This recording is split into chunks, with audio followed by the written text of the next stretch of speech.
So I decided to go out of the box or out of the wall and picked up Sylvester Stallone in Nighthawks.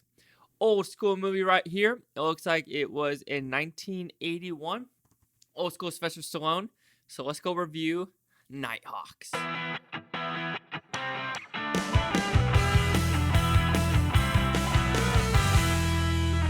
So what's Nighthawk about? It has Sylvester Stallone and Billy D. Williams. Yes, that Billy D. Williams that was in Star Wars, who is Lando in the old school Star Wars, but he's also in this movie. But him and Sylvester Stallone are undercover cops, if you want to put it that way, that are hardcore in the streets, the mean streets of New York City. And they always go undercover to get like the petty robbers and everything like that. Like Sylvester Stallone will dress up like a girl, or he'll dress up like a man, and all of a sudden he'll be like, da da da da, and wipe them all out.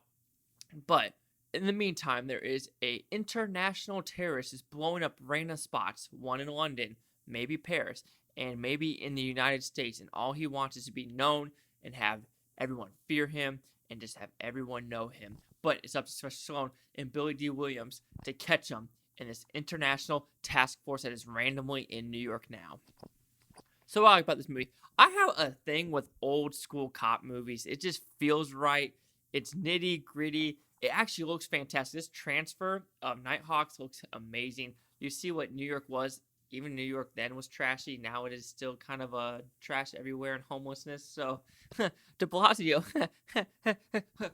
Anyway, let's go to the actual story. So this story is kind of interesting yet silly at the same time. It is a terrorist movie. A terrorist from Europe comes to the United States because he can't do anything in Europe anymore because he's been spotted. Everyone knows who he is. The person he killed had a photo of him in his pocket. So he got plastic surgery. Now he wants to do this carnage in America.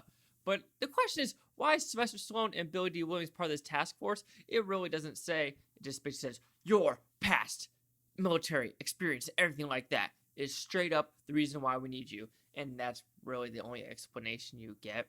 But this is a fun action movie that doesn't take itself too seriously. There's minimum dialogue.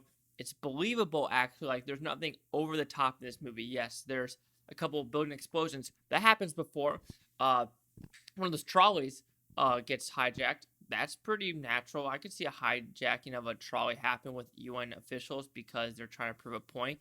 Nothing in this movie was over the top, like, oh, that's not believable at all. And that's what I also liked about these movies. This one, I don't think had any CGI in it, so especially going up and down the trolley or his stuntman or whatever, and just having it above the Hudson River or whatever river that is in New York.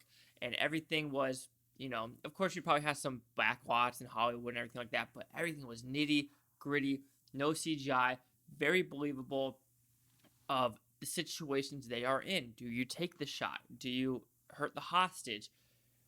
Is there collateral damage? And yes, there's a night scene where there is collateral damage. And you're like, yeah, I can see that happening.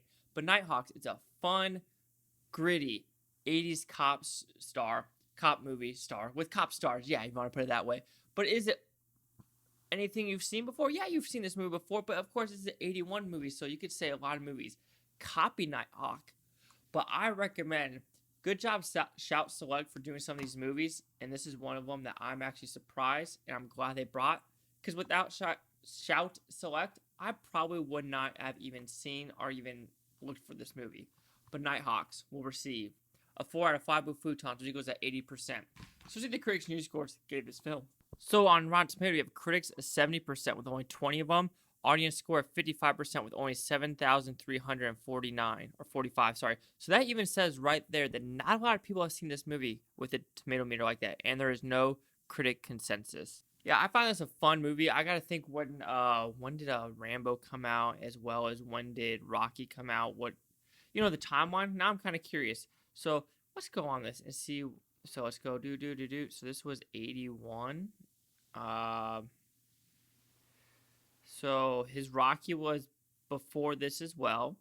So this came out at the same time. It was between Rocky 2 and Rocky 3. So he is kind of known. So this probably got this part because of the Rocky franchise. But he does a good job in this movie. All acting's well. I enjoyed the writing. The editing is smooth. The direction's nice. It's not overdrawn, and it's very believable. So do you get the 80, the 70, or the 55? Chase out the Blue Futon. Like, comment, subscribe. Well, no things. Futon, Toby, Blue Futonians. Thanks for watching. Have a great day.